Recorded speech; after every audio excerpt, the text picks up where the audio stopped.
everybody. Nice to see you. Thanks for joining us. Welcome to the show.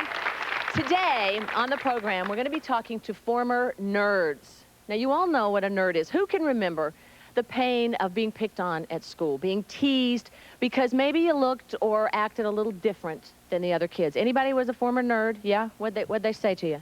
Well, when I was in elementary, they used to call me Red-Eyed Devil because my eyes were really red and pick on me and call me, ask me to have pink eye and stuff like that. Oh, seeing your beautiful eyes. Who else remembers painful memories as a kid? What did they get you for?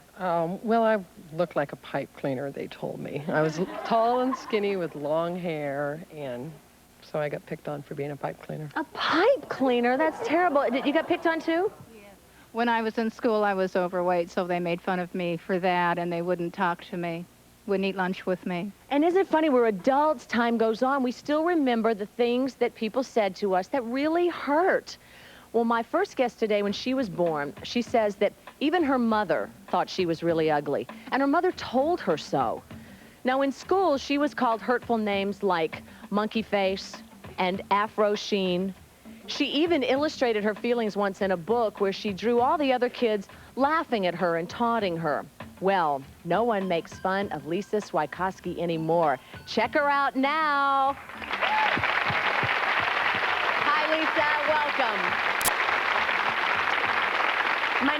I want to get into each of your stories, and Liesa, I want to start with yours because, you know, I said that your mom even said you were ugly, and at one point, as you grew up, you heard stories about how she tried to smother you? Well, that sounds a lot more cruel than you think. She wasn't telling me that I was ugly to make me feel bad when I was growing up. She was telling me that I really started out as an ugly duckling, and that what happened was she thought that I had Down syndrome. And back in the 60s, they didn't know a lot about Down syndrome and the successes you can have with better Down syndrome babies. She thought it was Down syndrome. I wasn't. She wanted to roll over on me and end my life. And she said she's very thankful she didn't. The doctor came in and said the baby is normal, and my dad said that maybe I could have plastic surgery someday, which no, I did not have to have. And I basically grew into my face, and I'm glad my mother didn't smother me. She was doing it what she felt for my benefit. It was a lot of heartache for her. She felt it was for my benefit. It was a lot of heartache for you growing up. I mean, just tell me some of the names. People called you monkey face? Ski slope nose, afro sheen, afro with a T at the end. They beat up on me. I am white and part Native American, Cherokee. And I don't have any black in me, but a lot of people thought I was black because my hair was a lot curlier when I was little. And they beat me up specifically for that. Just beat you up because your hair was frizzy? That and... Boy, kids are so mean. My dad tended to spoil me, but I don't think I was mean to the other kids or anything. They would just beat me up and say, "You're ugly." I had 3 guys try to jump on me one time and beat me up. We're back. We're talking to ex-nerds about what it was like to be picked on, sometimes being beaten up at school, and I'd like for you to... Plan on having children someday? Never.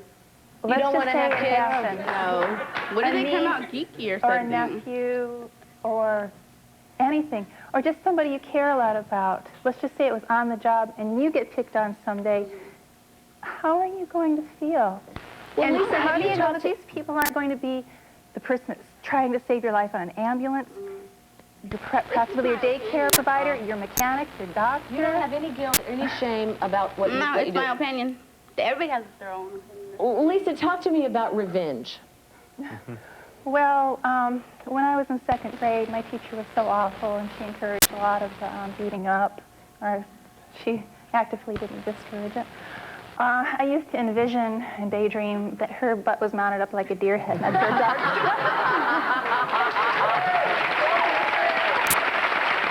I'm not that way now.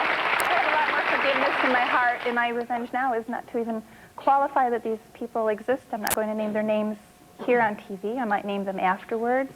And if I could be a hair model someday, that would be enough revenge to say, hey, I grew up. Look what Afro Sheen's doing now. I hope you guys are grown up too. The best revenge is that you're all secure, you have your self-esteem, you're well-adjusted now, and success is the greatest way to get it.